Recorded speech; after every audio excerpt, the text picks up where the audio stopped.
श्री राम।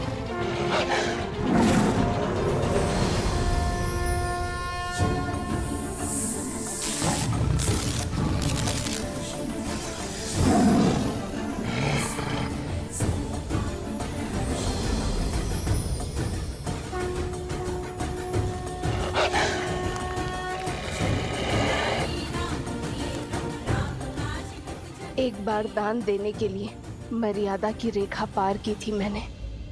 नियति ने खेल ही ऐसा खेला था, और मेरे पति मेरे श्री राम ने मुझे ज्ञान दिया था कि शुभ कार्य के लिए भी धर्म की मर्यादा नहीं तोड़ी जाती। प्रभु, मुझे मेरे प्रश्नों के उत्तर चाहिए। प्रभु,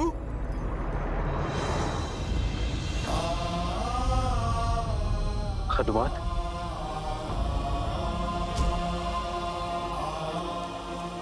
प्रभु,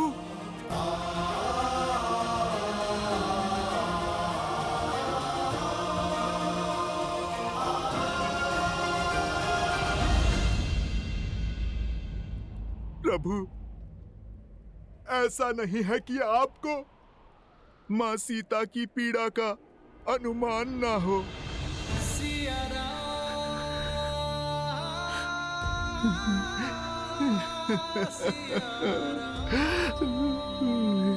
प्रभु, ये भक्त भगवान के निर्णय पे प्रश्न नहीं कर रहा। आप केवल मुझे इतना बता दीजिए कि आप कहां से लाए हैं इतनी शक्ति, इतना सामर्थ्य कि मैया को त्याग करके भी किस प्रकार आपके ये प्राण टिके हुए हैं प्रभु।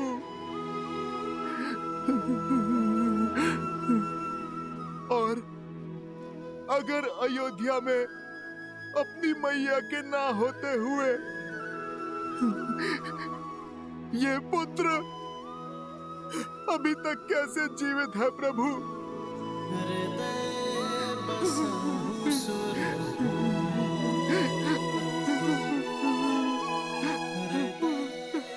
प्रभु,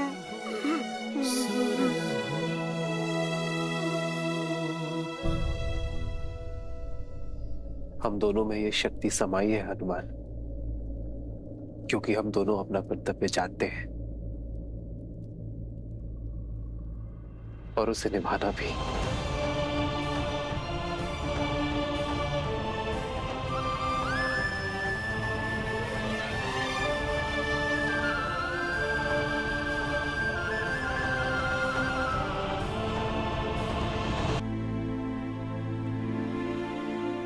प्रभु, आप किस कर्तव्य की बात कर रहे हैं? अपनी सबसे शुद्ध धरोहर को खोकर क्या धरोहर देंगे आप प्रजा को प्रभु? शुद्धि की गंगा को इस अयोध्या से बाहर भेजकर कैसे होगी अयोध्या शुद्ध? कल जो लोग धीमी ध्वनि पर मेरी माता पर लांछन लगा रहे थे, वही लोग चीख चीख कर खुलकर उन्हें अनुचित कह रहे हैं। और अब संदेह है, लोग अपराध के कारण अपनी अर्धांगिनी का त्याग कहीं परंपरा ना बन जाए प्रभु।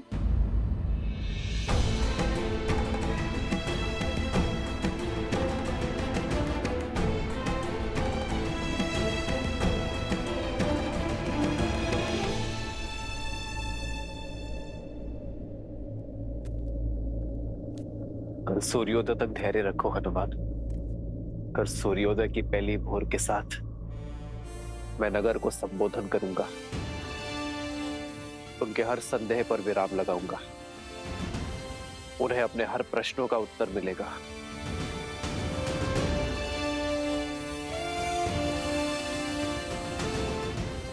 कल भोर राम राज्य की यात्रा का आरंभ होगा।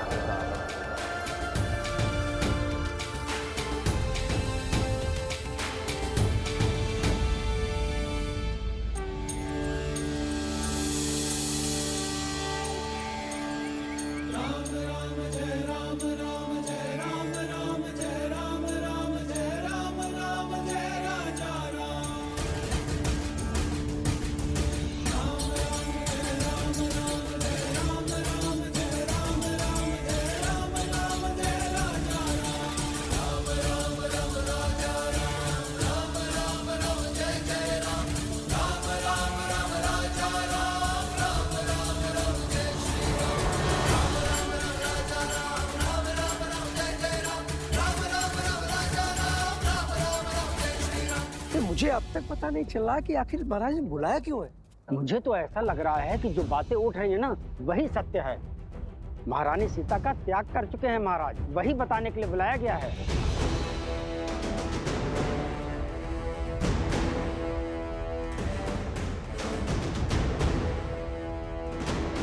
क्या सत्य में महाराज ने महारानी का त्याग कर दिया है? नहीं नहीं, हमारे महाराज महारानी का त्याग नहीं कर सकते। अवश्य उस वस्त्र को दंड देने की बात होगी जिसने महारानी पर सत्य किया है। अरे बहना, धुआं उठा है तो अग्नि तो कहीं ना कहीं होगी ही ना।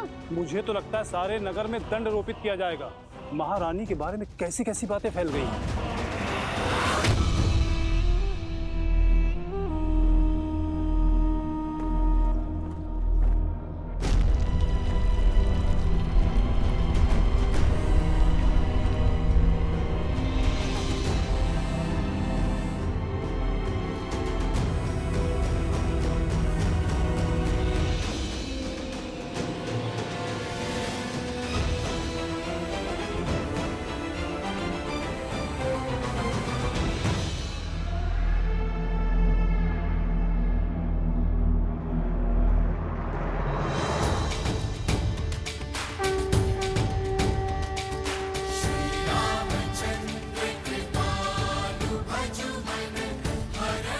सियावर रामचंद्र की, सियावर रामचंद्र की, सियावर रामचंद्र की, सियावर रामचंद्र की।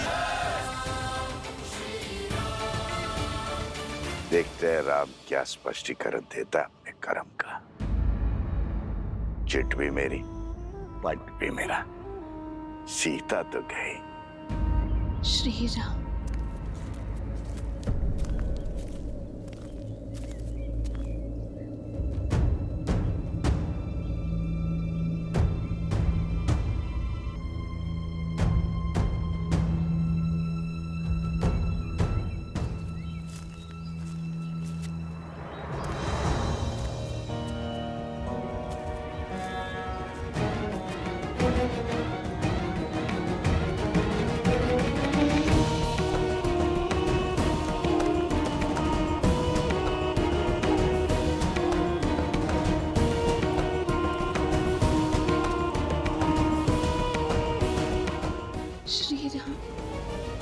इस भूमि पर सबसे अधिक पूजनीय होती है नारी, क्योंकि नारी के त्याग की कोई समानता ही नहीं।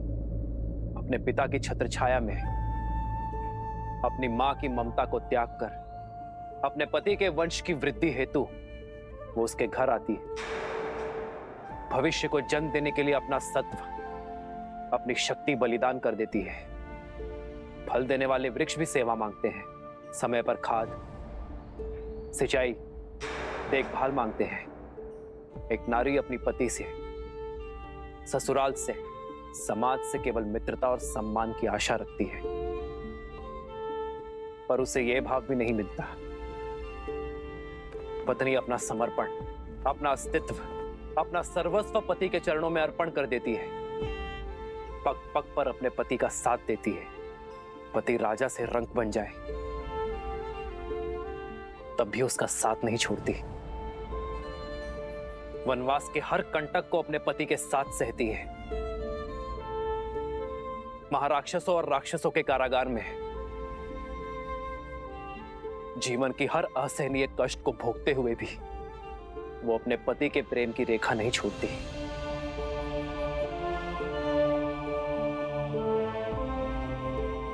मेरे प्रिय प्रजाजनों, नारी पर झूठा लांछन लगाने से उसकी पवित्रता क्षीण नहीं होती, उसके त्याग की पराजय नहीं होती।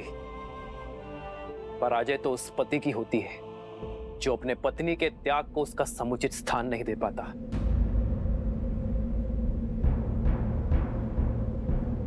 मैं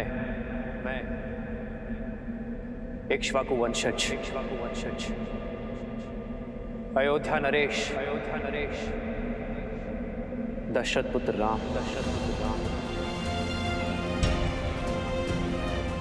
रघुकुल का मुकुट सर पर धारण कर आज आपके सामने खड़ा है। ये स्वीकार करने के लिए कि मैं पराजित हो गया।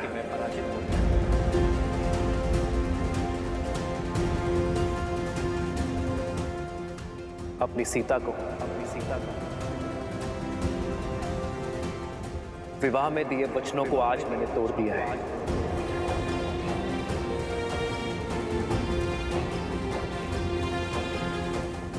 रावण के देश में जाकर अपना शौर्य दिखाकर मैंने सीता की रक्षा की, किंतु अपने ही अयोध्या में फैले कुविचारों के दानव से, संदेह के व्यूह से मैं अपने प्रिय पत्नी की रक्षा ना कर सका। आज राजा राम की विजय के लिए, राज सिंहासन का कर्तव्य निभाने के लिए आज मैं अपनी सीता को अयोध्या से हार बैठा।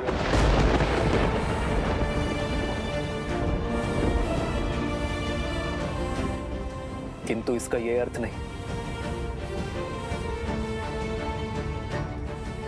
कि मुझे अपनी सीता की पवित्रता पर तनिक भी संदेह है। मेरे रोम रोम से स्वर उठता है कि मेरी सीता अग्नि की भांति पवित्र है।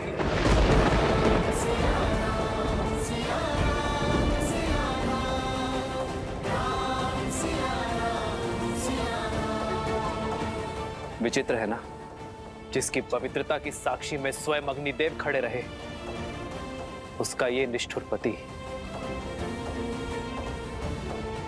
उसके साथ खड़ा न रह सका, जिसने संग वन में गमन किया।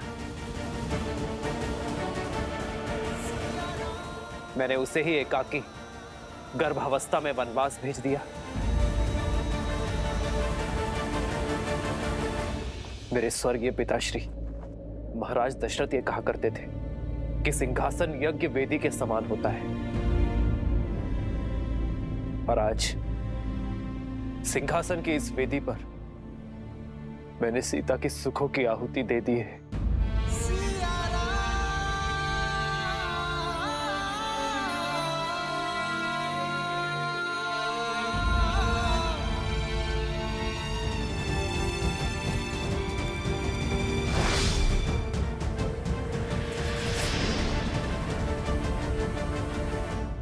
कौन है आप सब? इस मर्यादा की रेखा के भीतर प्रवेश कैसे किया?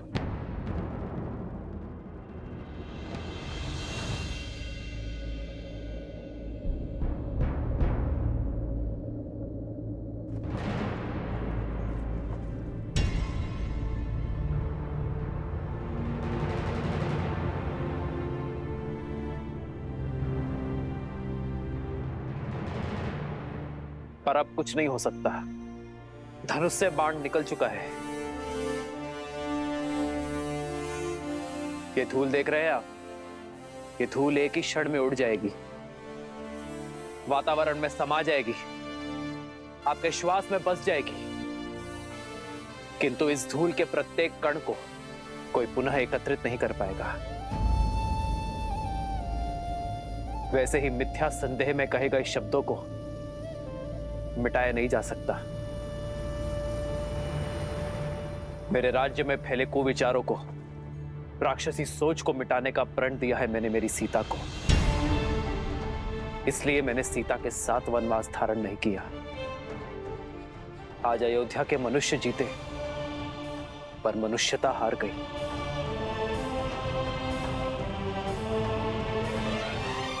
और इसी शोक में ये महल, ये नगर मेरे लिए वनवास है। हमसे भूल हो गई महाराज, हमें क्षमा कर दीजिए। हमसे बहुत बड़ा अनर्थ हो गया महाराज, हमें क्षमा कर दीजिए, हम सबको क्षमा कर दीजिए महाराज। महारानी सीता को लौटा लाइए महाराज, उनका त्याग ना कीजिए। लौटा दीजिए महाराज, लौटा दीजिए महाराज, लौटा दीजिए महाराज, लौटा दीजिए महाराज, लौटा दीजिए महाराज, लौटा दीजिए महाराज, लौटा दीजिए महाराज, लौटा दीजिए महाराज।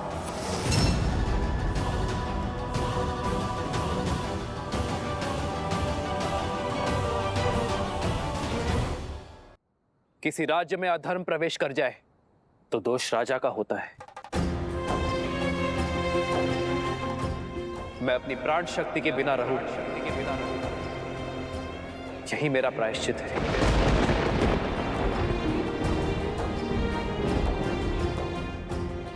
ऐसा करके मैं अयोध्या की प्रजा पर कोई उपकार नहीं कर रहा हूं।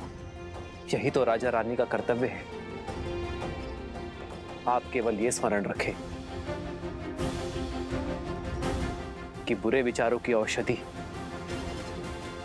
शब्दों में नहीं, आचरण में है।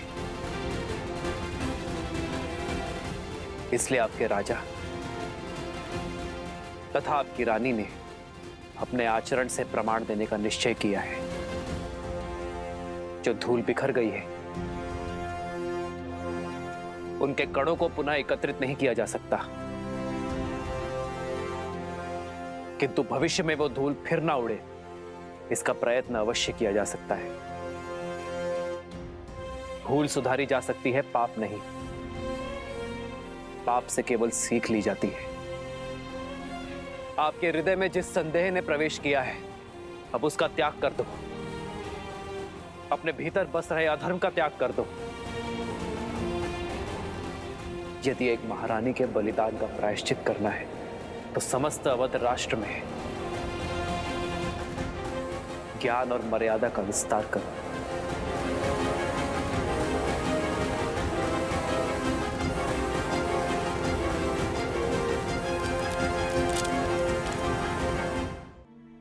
कि भविष्य में संदेह और कुविचारों के आधार पर बिना किसी प्रमाण के कभी किसी को कष्ट न भोगना पड़े।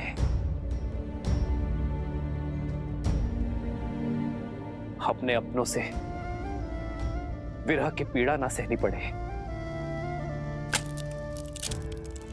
मेरी सीता के बलिदान का यही तर्पण होगा। अपने महाराज को विजय बनाने का यही मार्ग होगा। मेरी सीता के बलिदान का पुण्य मेरी अयोध्या, मेरी प्रजा को प्राप्त हो। बस यही प्रार्थना ये राजा राम ईश्वर से करता है।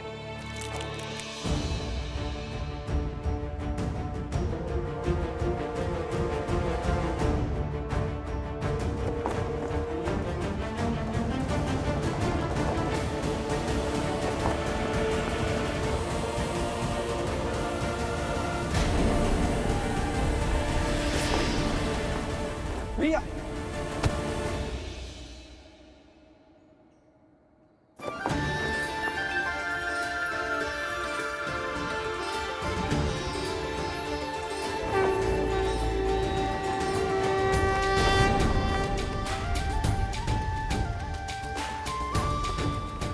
आप सभी निश्चय करें कि अयोध्या का यह ध्वज धर्म का प्रतीक होगा। सियावर रामचंद्र की, सियावर रामचंद्र की, सियावर रामचंद्र की, सियावर रामचंद्र की, सियावर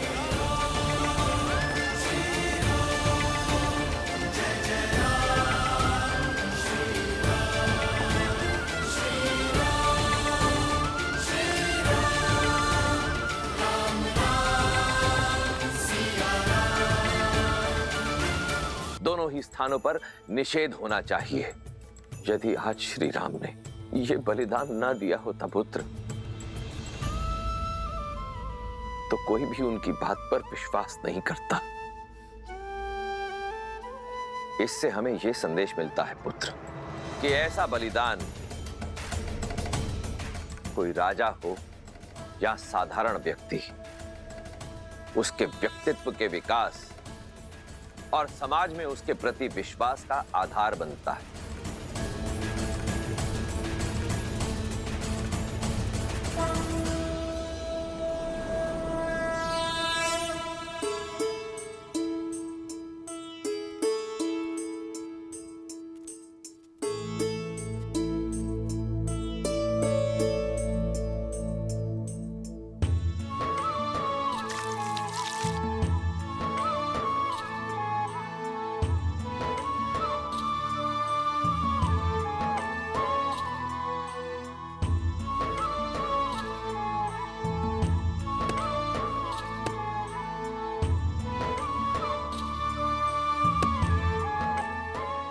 देवी, भगवान वाल्मीकि ने इन्हें नियुक्त किया है आश्रम की महिलाओं और शिष्यों की देखभाल के लिए, भोजन आदि की व्यवस्था के लिए, और हम प्यार से इन्हें गुरु माँ कहते हैं।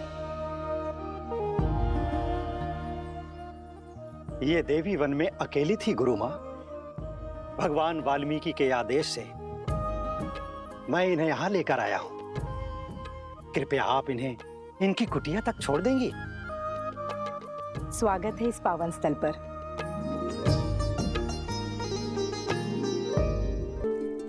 ये तुम्हारी कुटिया है, आज से तुम यहीं रहोगी।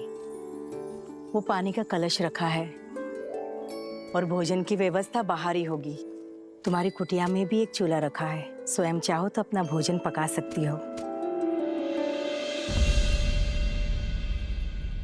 राम सिया राम सिया राम सिया राम राम सिया राम सिया। तुम्हारे गर्भ में पलने वाली संतान अति भाग्यवान है, जिसे जन्म लेने के लिए भगवान वाल्मीकि का आश्रम प्राप्त हुआ है। मैं उनसे कब मिल सकती हूँ? उनके गुणगान संसार के हर कोने में सुने हैं मैंने, और आज उनके आश्रम में आश्रय पाकर धन्य हो गई हूँ मैं। उनका आशीष पाने का सौभाग्य कब मिलेगा मुझे? शीघ्र ही तुम्हारी ये इच्छा पूरी होगी। भगवान अपने मंदिर में ध्यानस्थ रहते हैं। स्नान के बाद मैं तुम्हें उनके दर्शन हेतु ले जाऊंगी।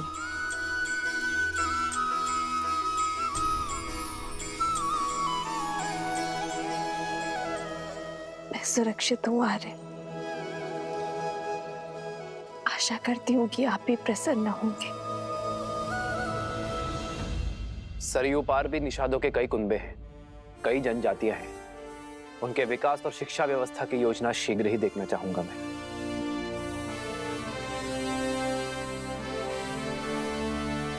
अयोध्या नरेश की जय हो।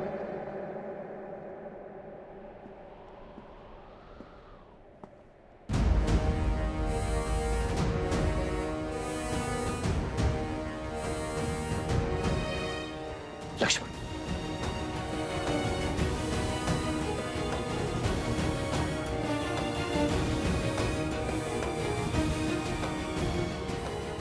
सेनापति लक्ष्मण, राजा राम के आदेशानुसार महारानी सीता को, अर्थात मेरी भाभी मां को,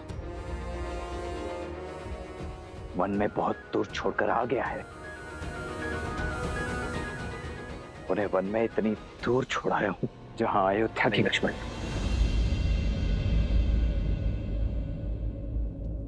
मुझे संकेत भी मत देना कि तुमने सीता का त्याग कहाँ किया है।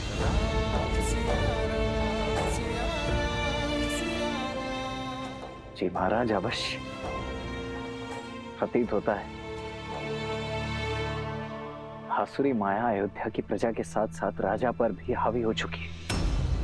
अन्यथा सुनी सुनाई बातों के वश में आकर अपनी ही पत्नी से इतनी घृणा तो नहीं करने लगते आप। लक्ष्मण, अपने शब्द वापस लो। भैया का केवल निर्णय जानते हो तुम, उसके पीछे का कारण नहीं। जानने की आवश्यकता भी नहीं है भरत भैया। जिस प्रकार खंडित मूर्ति की पूजा नहीं की जाती, अधूरे वेदों में धर्म का वास नहीं होता, उसी प्रकार जिन श्री राम की बाईं ओर भाभी माना खड़ी हूं, वो अयोध्या के राजा राम अवश्य हो सकते, परंतु लक्ष्मण के भाई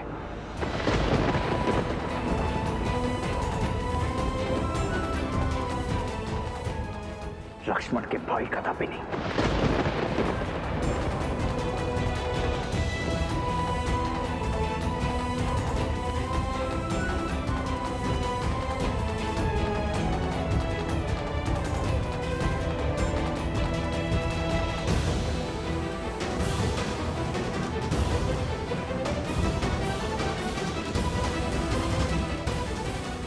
लक्ष्मण, रुको भरत।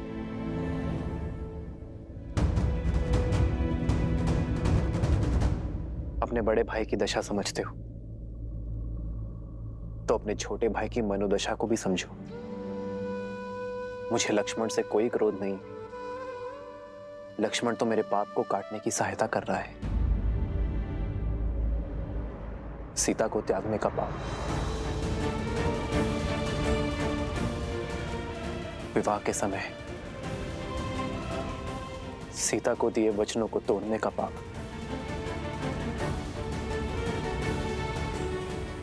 भरत, जिस दिन लक्ष्मण मुझे क्षमा कर देगा, मैं इन सभी पापों से मुक्त हो जाऊंगा।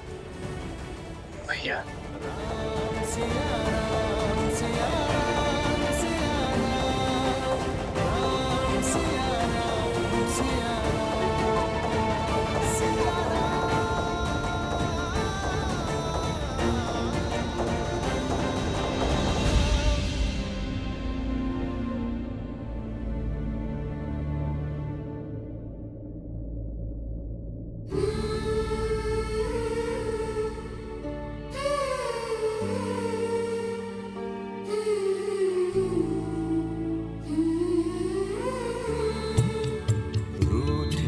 से लगते सांसों के धागे, भीगे ये नैना सोए न जागे, तन से प्राण विलग हों जैसे सिया से राम अलग हों कैसे।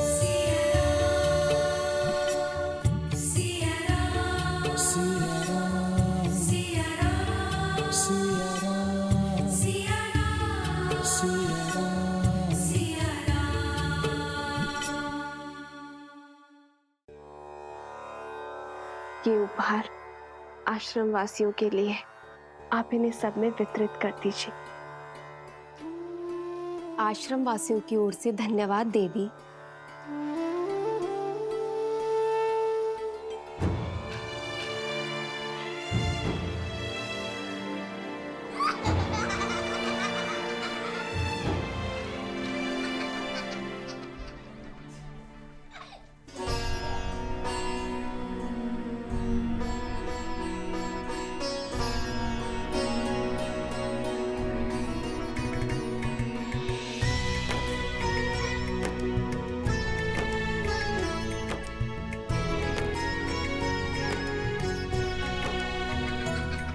कितना सुंदर वस्त्र है, बहुत सुंदर है।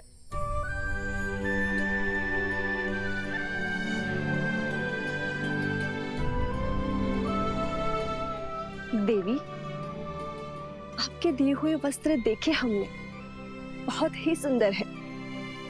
लगता है ये भेष अवश्य तपस्विनी का है, किंतु उपहारों का चयन तो किसी महारानी सा लग रहा है। कहाँ से लिए ये उपहार? और आपका नाम क्या है? अरे, अतिथि को कुछ देर विश्राम तो करने दो। आते ही प्रश्नों की बौछार कर दी तुम लोगों ने। भगवान वाल्मीकि से भेंट करने का समय आ गया है। धन्यवाद।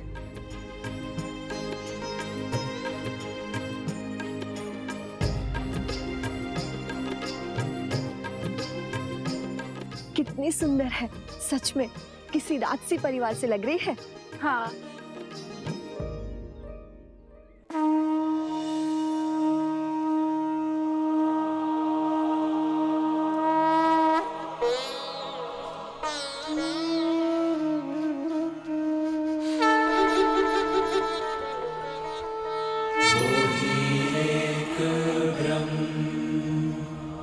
अजर अमर अनडोल निश्चल पुरुषोत्तम सर्वपूर्णम श्री गुरु वाल्मीकि भगवान जी। प्रणाम। सौभाग्यशालिनी हूं मैं कि मुझे आपके पावन सानिध्य में शरण मिली। रघुवंशी आपके इस उपकार के लिए सदा आपके सामने नतमस्तक रहेगा। इस आश्रम को तुम्हारी ही प्रतीक्षा थी जानकी। यह आश्रम तुम्हारे लिए शरण नहीं, घर है तुम्हारा। धन्यवाद। किंतु एक निवेदन है। निर्भय होकर कहो। आप तो अंतर्यामी है, सर्वज्ञाता है। आपने मुझे पहचान लिया, किंतु मैं नहीं चाहती कि यहाँ किसी को मेरा परिचय मिले, और ना ही मैं यहाँ किसी को वन में आने का कारण बता सकती हूँ। ये संसार वो बहेलिया है जिसे सुख और आनंद में डूबे पंछियों को अलग करने में बड़ा सुख मिलता है। इसीलिए इस जग में प्रेम और संतोष को पाना इतना कठिन है। तुम्हारी कथा, तुम्हारी व्यथा और वन में भेजे जाने का कारण मैं सब जानता हूं। निश्चिंत रहो। यहां इस वन में ना ही तुमसे कोई तुम्हारा नाम या परिचय पूछेगा और ना ही कोई संदेह करेगा। यहां सब तुम्हें वन देवी के नाम से जानेंगे।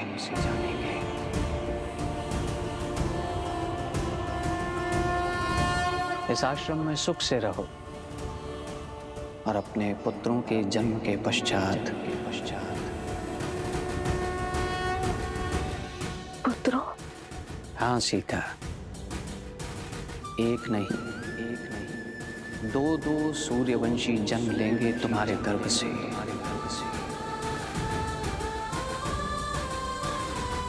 और इस आश्रम में धर्म का ज्ञान प्राप्त करेंगे।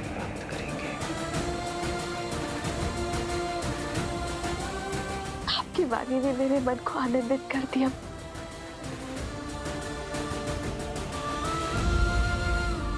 किंतु एक प्रश्न है जिसने मेरे मन को व्याकुल किया हुआ है। यदि उसका भी निदान हो जाता तो।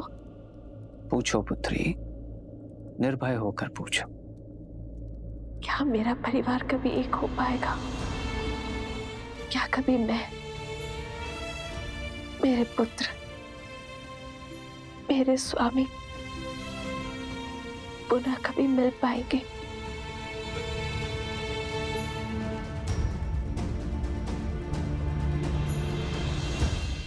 प्रभु मिलन का समय जान लेने से भक्ति का क्षय हो जाता है पुत्री, और मिलन का समय जान लेने से मिलन के आनंद का।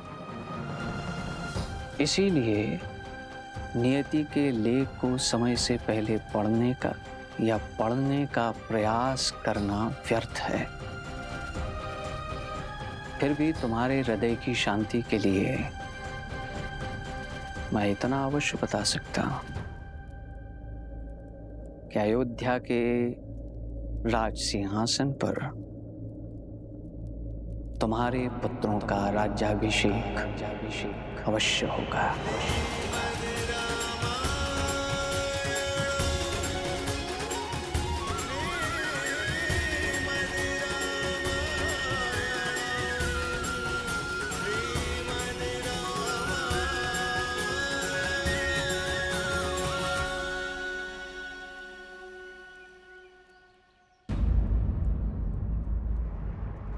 ऋषिवर,